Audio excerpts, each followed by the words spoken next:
Before this video ends, you are going to understand why sometimes the most devastating wound you will ever receive does not come from an enemy. It does not come from a rival. It does not come from someone who hated you from the beginning.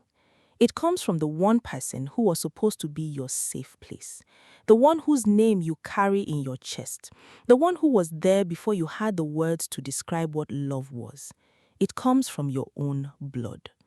And if you have ever experienced that, if you know exactly what it feels like to look at someone who shares your face, your history, your mother's tears, and realize they have just put a knife in your back, then stay right here. Because this story is going to hit you in a place you did not know was still open. If you are new here and you have not subscribed yet, do it now. Because this channel tells the stories that actually matter, the ones that do not have easy answers, the ones that change something inside you by the time they are done. This is a story from Nigeria, from a village called Aboroma, tucked between two rivers and a forest so old and so dense that on certain nights the moonlight could not reach the ground beneath the trees. It is a story about a woman, a man, a brother, a debt, and the terrible, complicated thing that happens when love and betrayal wear the same face. Her name was Loveth, and everything about her life from the outside looked like a story that had gone right.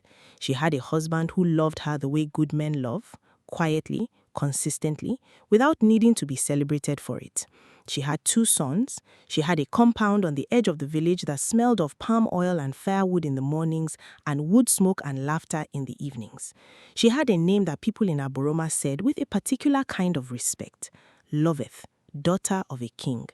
She had carried that name with care since the day she understood what it meant. She knew that names in her culture were not decorations, they were instructions. They told you who you are supposed to become. And Loveth had taken her instructions seriously. But there was something Loveth also carried that no one could see from the outside, something she never spoke about directly, not to her husband, not to her friends, not to the old women who sat at the center of the village and said they had seen everything. Something that lived inside her chest the way a stone lives at the bottom of a river, cold, heavy, constant, always there whether the water was calm or moving. Her brother. His name was Alex. They were twins, born in the same hour, in the same room, crying the same cry while their mother pressed her eyes shut and asked God what she had done to deserve double trouble and double blessing all at once. They had grown up side by side in a way that goes deeper than most people understand about twins. Not just sharing a room or a table or a surname, but sharing a kind of language that existed between them before they had words. A look that said everything, a silence that held more information than a conversation. When they were children, Alex was the one who held Loveth's hand during thunderstorms, even though he was as frightened as she was. He just refused to show it. He held her hand so she would not know he was scared. That is a particular kind of love, the love that performs strength for the person you love even when you have none. He was also the one who saved her the best piece of fried plantain from his plate, slid across without words, the one who chased boys down the red dirt road when they mocked her gap teeth, the one who, when their father beat them, always somehow managed to take more of the blame than was his share.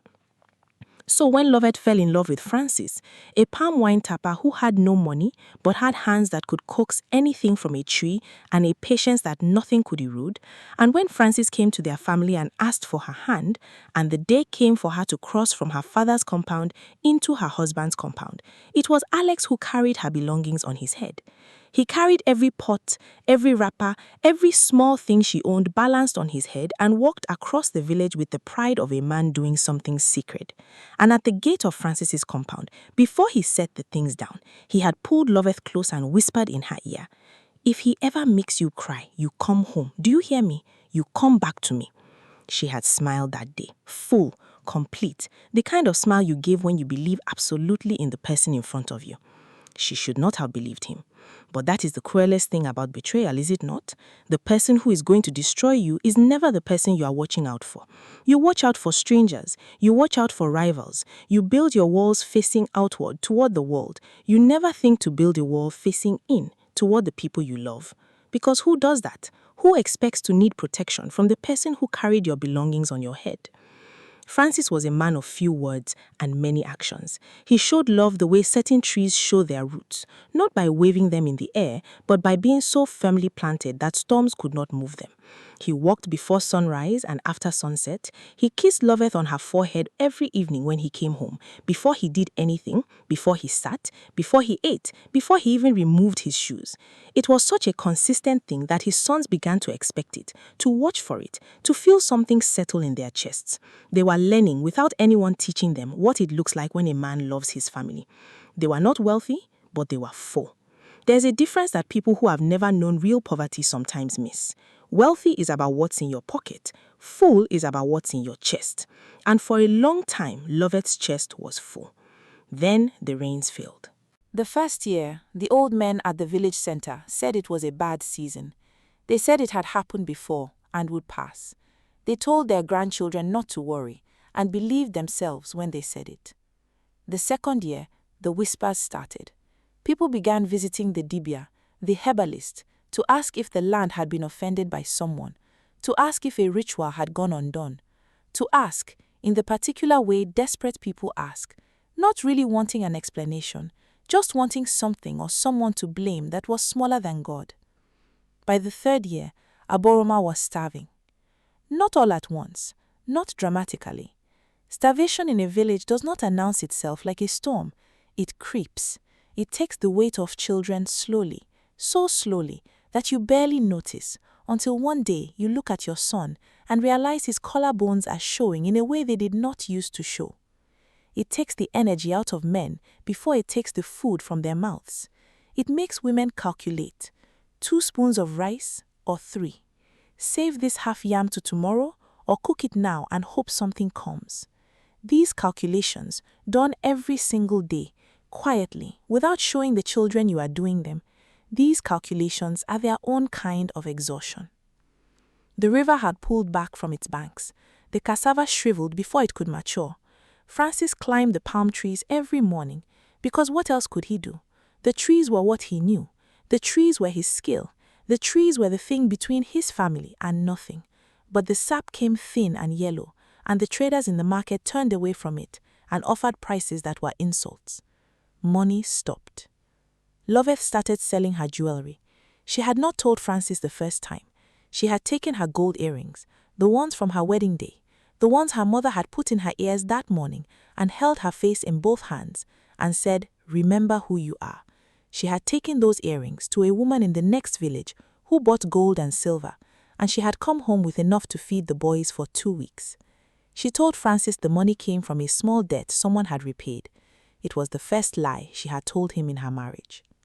The second time, she sold the beaded necklaces, then a small copper bracelet, then a small mirror with a carved bone handle that belonged to her grandmother.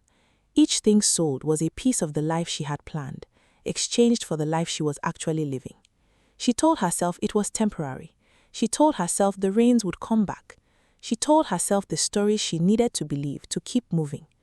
And through all of this, through the slow, terrible arithmetic of poverty, Alex came to visit. He came on a Sunday, a specific Sunday that Loveth would remember for the rest of her life, not for any single dramatic reason, but because of an accumulation of small things that should have told her everything. He arrived dressed in a blue agbada that was too new, too pressed, too bright, for a village in its 3rd year of famine. He arrived in a way that announced itself. The fabric alone was the kind that made a sound when it moved. He greeted the neighbors at the gate with the ease of a man who has not been worrying about anything. He played with Namdi and Chukwemeka in the yard, with a boisterous energy that did not match the quiet desperation everyone around him was living. Loveth cooked for him. She cooked from the last of their yam. She had been saving it, rationing it, planning meals around it the way you plan around something precious. And she put it in front of him because he was her brother, and guessed it first in her mother's tradition, and she was her mother's daughter. She did not tell him the children had eaten lightly that week. She did not mention the jewelry. She smiled and served him and sat across from him and was simply deeply glad to see him. He ate with appetite. He talked with enthusiasm about business opportunities he was pursuing, about connections he was making in the city, about a deal that was almost complete. The language of a man who has been almost successful for a long time. Loveth had heard versions of this language from him for years. She had always believed it because she wanted to believe it, because the alternative, that her brilliant, ambitious twin was still flailing at 40, was too sad to accept. And before he left, he said something. He looked around the compound, at the cracked wall on the east side that Francis had been meaning to fix, at the smaller fire pit they had moved to, at the yard where the children played in bare feet because their shoes had worn through, and he said, "Sister, this compound is too small for a woman of your standing." She laughed. "Alex, we are surviving. That is enough right now." He tilted his head, that specific tilt she had known her whole life, the one that meant he was about to say something he had been planning to say for a while. He said, "But what if survival does not have to be enough? What if there was a way to change things?" She looked at him. He smiled. "I only want to see you better than this, Loveth. You deserve better." She watched him walk away down the red dirt road, his agbada catching the Sunday light, his steps easy and unhurried. She stood at the gate and watched until he was gone, and something moved through her. Not suspicion exactly, not yet, just a ripple, the way the surface of still water moves when something passes underneath it, something you cannot see, something whose shape you do not yet know. She went inside. She should have followed that ripple to where it led. 3 weeks later, a man named Bartholomew arrived at their compound. He was not from Aboroma.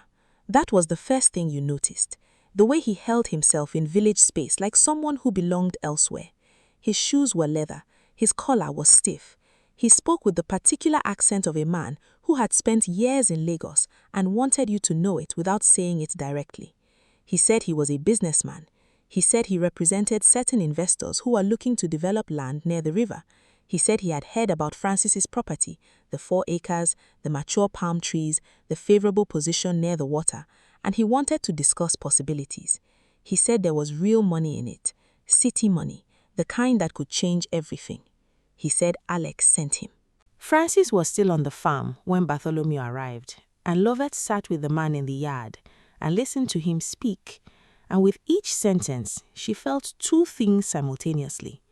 She felt the pull of it, the seductive gravity of the words city money and change everything when you have been surviving on half yams and sold jewelry for 3 years. And she felt the ripple from 3 weeks ago get stronger. When Francis came home, Loveth told him everything. She watched his face carefully while she spoke. The stillness that came over him was not the stillness of peace. It was the stillness of a man gathering himself. He said, "What kind of man?" "A businessman. He says Alex sent him." The stillness deepened. "Your brother has never sent anyone to us, not once, in all these years. Why now?" I don't know." Francis was quiet for a long time, the kind of quiet that does its own thinking. Then he said, "I want to know more before we listen to anything this man has to say." He asked her to arrange for Bartholomew to return. He said he wanted to ask his own questions. The meeting happened 2 days later. Bartholomew sat across from Francis in the compound yard and spoke his words again, smoother this time, more polished, as if he had rehearsed. He talked about development, about investors, about the river's potential for tourism and fishing commerce. He talked about the money, a specific number that Loveth heard and felt her breath catch because it was more than Francis had earned in the last 3 years combined. And then Francis asked, "Who exactly is Obuefu Nadi?" The silence that came was absolute, the kind of silence that has edges. A lizard on the wall froze in place. Even the sound of the compound outside seemed to drop away. Loveth felt the air in the room change the way air changes before lightning, charged, pressurized, full of something about to happen. Francis's face did not just rearrange this time, it broke, layer by layer. The easy smile, the confident posture, the older brother authority, all of it came apart in a slow, terrible collapse. Underneath was something Loveth had never seen on her brother's face before. Something raw, something that recognized it had been found. He looked at his sister. He looked at her with the specific helplessness of a person who has been carrying something alone for a long time and has just been relieved of the burden in the worst possible way. Then he looked away. "It is not what it looks like," he said. His voice had changed, quieter, hollowed out. Francis stood up. He looked at Loveth. "Come." They walked home in a silence that Loveth felt in her body like a weight she was carrying with each step. The red dirt road, the familiar trees, the compound gate. She sat down on the steps of their house and put her face in her hands and stayed there for a long time, not crying, not speaking, just holding the shape of what she now knew. Because she knew. She did not have all the details yet, but she knew. "He sold us," she said, "to pay his debts." Francis sat beside her. "Yes." "He tried to take our home?" "Yes." She sat with that. Let it be exactly what it was without making it smaller or larger. Her brother, the man who had carried her belongings on his head, the man who had said, "Come home if he makes you cry." He had tried to give away the only roof standing between her children and the open sky. She said quietly, to no one in particular, "I saved the last yam for him when he came last month. The children had not eaten properly that week. I did not tell him. I gave him the last of it because he was my blood." Francis took her hand. He did not speak. He understood that some moments are not for speech. Now, stop right here, because what I'm about to tell you changes the entire shape of this story. And if you have been watching without subscribing, this is your moment.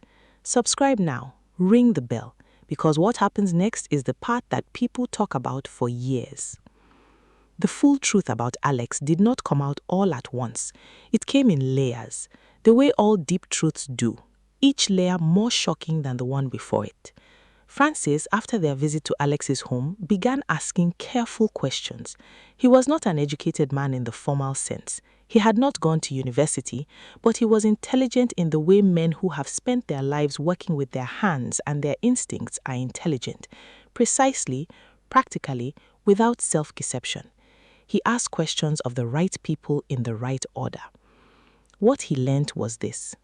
3 years before the rains failed, 3 years before any of this began, before Bartholomew appeared, before anything, Alex had borrowed money, a substantial sum from a man named Ogwefunadi, who operated in a particular part of the economy that existed just outside the reach of formal law. Ogwefunadi was known in certain circles. He was known as a man who lent money to people in difficulty and who accepted collateral that could not be put on paper in a straightforward way. He was known for patience that eventually, always became action. Alex had borrowed the money for a business. The business failed.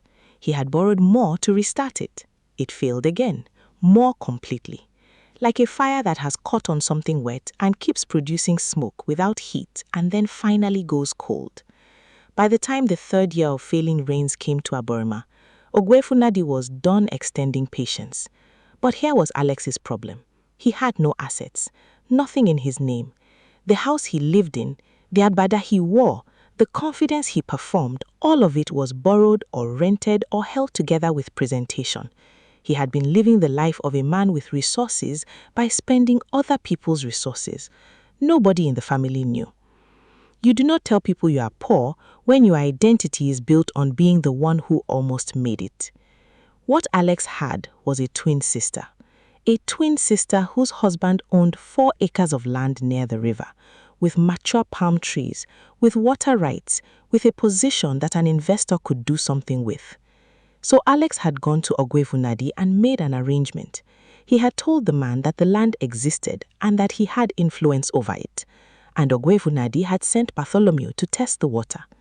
But there was another layer, a deeper one. When Francis asked to see the documents, when he went, eventually, to Ogwefunadi himself and said, "I want to understand this arrangement," Ogwefunadi produced papers, pages of agreement with signatures and stamps, and the cold official language of something designed to hold up under questioning. Francis read them.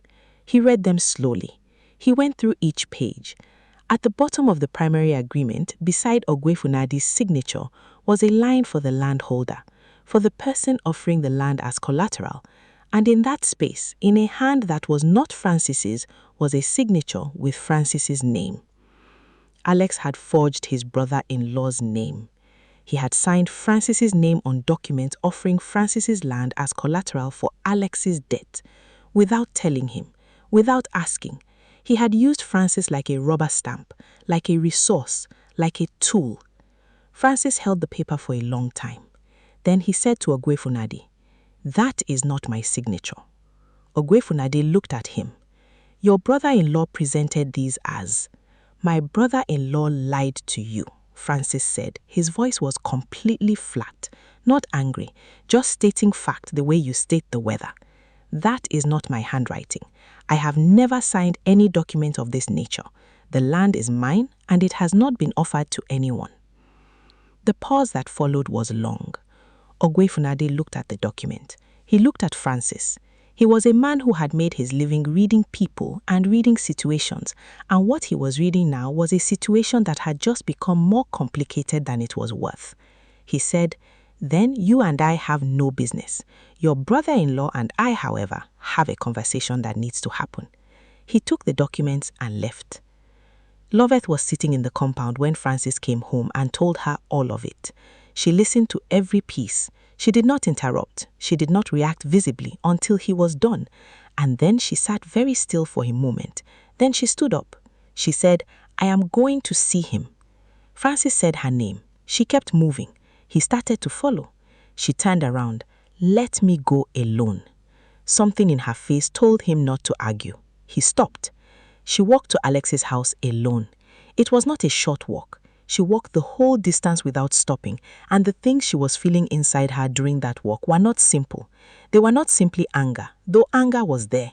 They were the complicated, full-spectrum thing that happens when someone you have loved your entire life reveals themselves to be a person you did not fully know.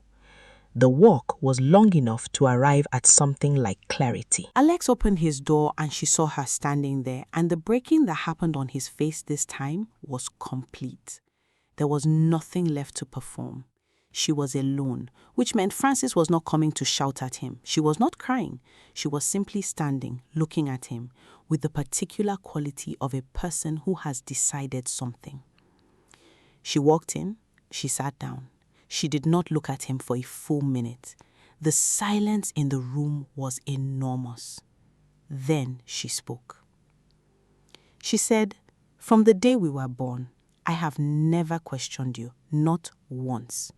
When Mama said you were careless with money, I defended you. When our uncles asked why you were not at Papa's burial, I lied for you because you were somewhere chasing a deal that had already gone bad and you were ashamed.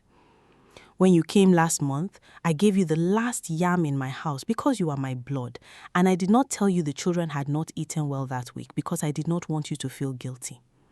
She paused. "Let that settle. I have given you everything I had. I have covered for you, defended you, believed in you past the point where belief made sense. And in return, you tried to take the only roof my children have over their heads. You signed my husband's name on papers you had no right to touch. You used our home, Francis's home, the home I live in, the home my boys have grown up in, as payment for your own mistakes." Alex had his face in his hands. She said, "Look at me." He looked at her. She said, "I want you to see me clearly right now, because I am going to ask you one question and I need the truth. Is there more? More debt? More arrangements? More things I do not know about that involve my family?" He told her there was nothing else. He told her the number, the exact amount owed. He told her the full shape of it, the years of it, the shame of it, all the things he had been carrying and hiding and dressing in expensive fabric. She listened. She stood up. She left. She did not comfort him. For the first time in 40 years, she let him sit in his own consequences without reaching in to soften them. It was one of the hardest things she had ever done. The impulse to reach for him, to fix it, to smooth it, to hold him while he cried was as deep in her as breathing. She had been doing it since they were children. It was almost biological. She walked home with that impulse aching in her chest, and she kept walking. She told Francis what Alex had said. She told him the number. Then she said, "I want to pay it." Francis was very quiet. She said, "Not for him, for me. Because I cannot live with the version of this story where I let my brother be destroyed by his own failure and tell myself it is justice. I know what that would make me. I know it would feel like justice on the outside and it would feel like revenge on the inside, and I refuse to confuse the two." Francis sat across from her for a long moment. He was looking at the woman he had married, the woman whose name meant daughter of a king, and he was seeing something in her that made him deeply quiet. He said, "Tell me what you need." She went to Chief Abiodun, the elder who 3 years ago had been ill with something that his family did not understand and did not want to deal with. And it had been Loveth who sat with him day after day and cleaned his sores and brought him bitter back tea and refused to leave until he was stronger. She had done it because it was the right thing, because he had no one. She had not done it to be owed anything, but he owed her anyway. She sat before him in his compound and told him everything, every piece of it. She did not soften anything or arrange it to make herself look better than she was. She told her brother had tried to take her home, had forged her husband's name, had been living a life for years. She told her she wanted to pay the debt anyway. She told her exactly why. Chief Abiodun listened to all of it without a single word. When she was done, he was quiet for a while. Then he said, "Why do you not simply let him face what he brought on himself? This is his making." She said, "Because if I watched him fall and told myself it was justice, I would be lying. The truth is I would be watching because I am angry. And anger is a terrible reason to do anything. Anger disguised as justice is still just anger." Chief Abiodun looked at her for a long time. Then he said, "Your father raised an extraordinary daughter." He gave her a loan. Not the whole amount, but enough, combined with the money Francis had been quietly saving in an earthen pot he had buried under the mango tree. Money he had never mentioned because he was saving it for an emergency and had never decided what counted as emergency enough. Together, it was sufficient. Francis took the money to Ogwefie Nadi. He paid the debt, he got the forged documents, he had them destroyed in front of him. He watched the fire take them and turned away without a word. Then Loveth sent her brother a message, through a neighbor, not a letter. The message was short. It said, "The debt is paid. You owe Chief Abiodun, not us. Go to him and arrange repayment. After that is done, we will speak. Until then, do not come to my gate." Alex received the message. He sat with it for 2 days. On the 3rd day, he went to Chief Abiodun. On the 7th day, he appeared at Loveth's gate. He stood there. He called her name once, quietly. She came to the door. She did not open the gate. He said, "I know I do not deserve anything from you." "You are right," she said. "I know there's nothing I can say." "You are right about that also." He swallowed. His throat moved. He said, "Then tell me why. Why did you pay?" She looked at him through the iron gate. She looked at the boy who held her hand in storms, the man who tried to take her roof. She held both those things at the same time. And she knew, because she had spent days with this question, that the answer was not about him. She said, "Because I am my father's daughter. Because I am my mother's daughter. Because my sons are watching everything I do, and I will not teach them that the right response to being hurt is to become the kind of person who hurts back. I would rather be poor and whole than comfortable and hollowed." But I need you to understand something. What you did lives in me now, Alex. Like a mark, like a scar that does not go away just because the wound closes. Things between us are different now, not because I am punishing you, but because truth is the only currency I trust anymore. And the truth is that you are different to me than you were before I knew this. I am telling you that plainly because I think you deserve honesty more than comfort. He stood at the gate and cried. She watched him. She did not open the gate, not that day. Over the months that followed, Alex did something nobody expected. He changed. Not in a dramatic, announced way, not in the way people change in stories when they have a single moment of revelation and emerge transformed. He changed the way things change in nature, slowly, with setbacks, without fanfare. He sold the expensive clothes, all of them.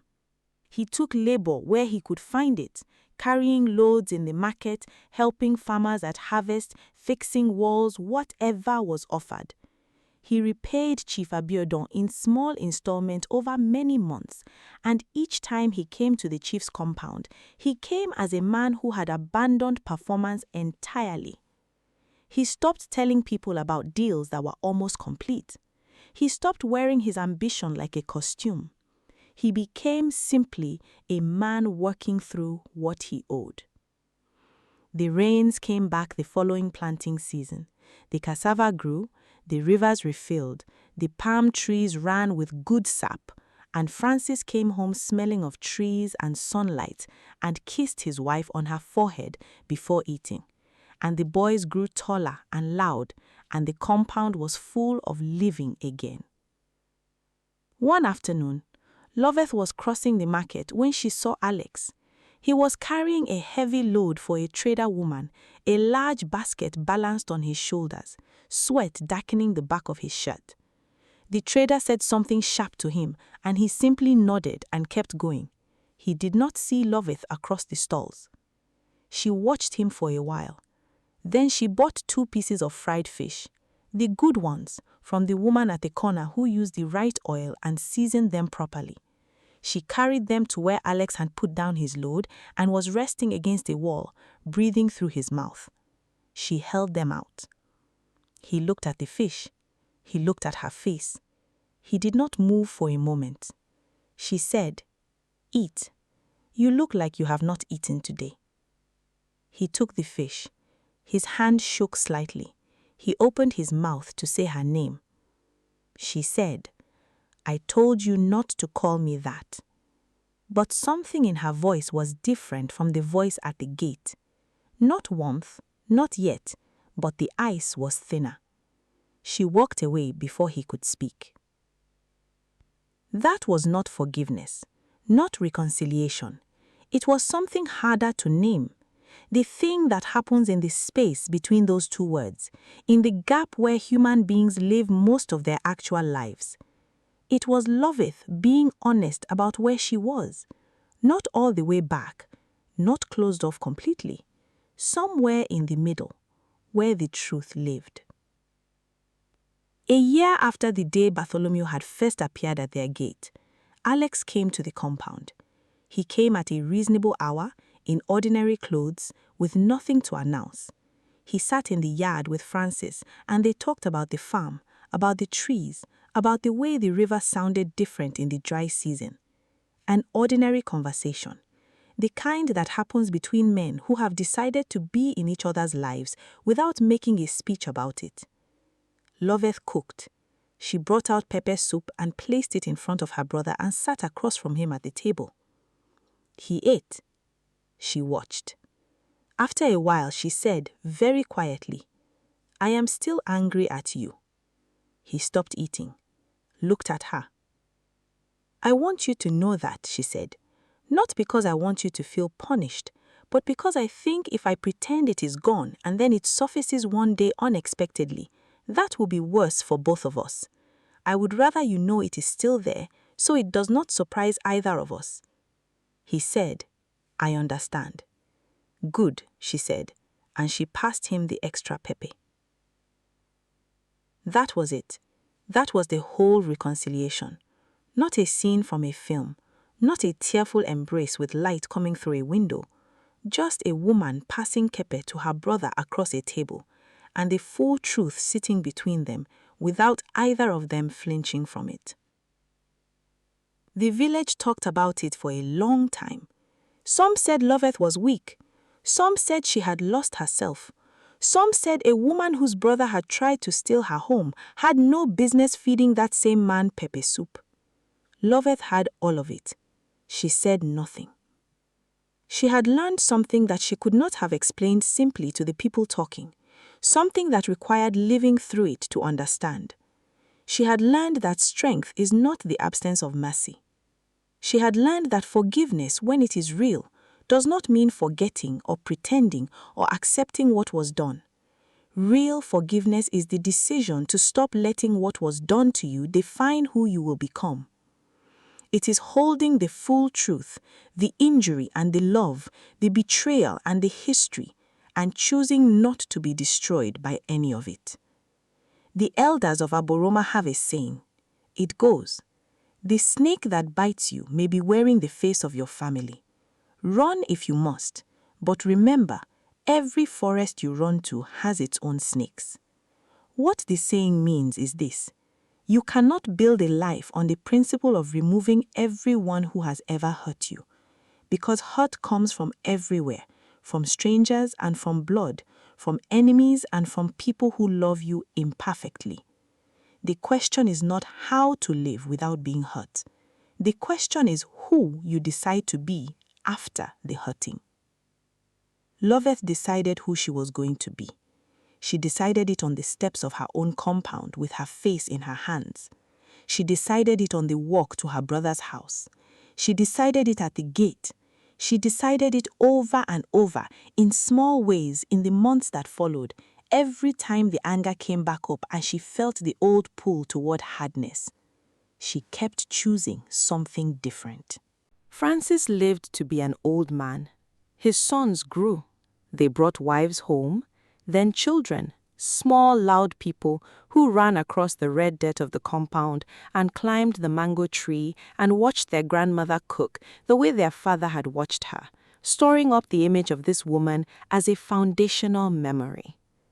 The palm trees that Francis had tended through drought and through return grew enormous and gave more than enough. Alex never married. He became, in his later years, something unexpected in Aborama. He became the person people came to when they were carrying something they were ashamed of, not because he had advice or formal wisdom, but because he had been broken in a specific, visible way and had come back from it without lying about what broke him. And that specific quality of a person who has looked at the worst part of themselves and survived it clearly made other broken people feel safe enough to speak.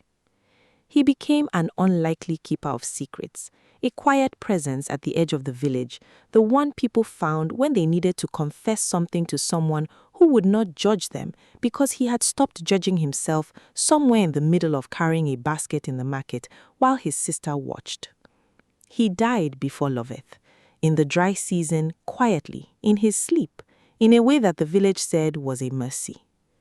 At his graveside, after everyone had stepped back, Loveth stood there alone for a long time. The sun was low. The light on the red dirt was the color of things ending. She put her hand flat on the mounded earth and stayed like that. If you had been close enough to hear what a person says when they are speaking to soil, you might have heard her say, barely above a breath, "You are the worst thing that ever happened to me, Alex. You are also my brother. Both of those things are true, and I am carrying both of them, and now I am giving them back to the ground. Go and rest." She stood up. She walked home. She cooked pepper soup. She ate. She lived. And that right there is the thing about Loveth that the story keeps coming back to. She lived. Not despite what happened to her, not by pretending it did not happen. She lived by absorbing it fully, holding it completely, and refusing to let it be the last word about who she was. That is the story of a woman whose own blood became her enemy, and who refused in the end to become one back.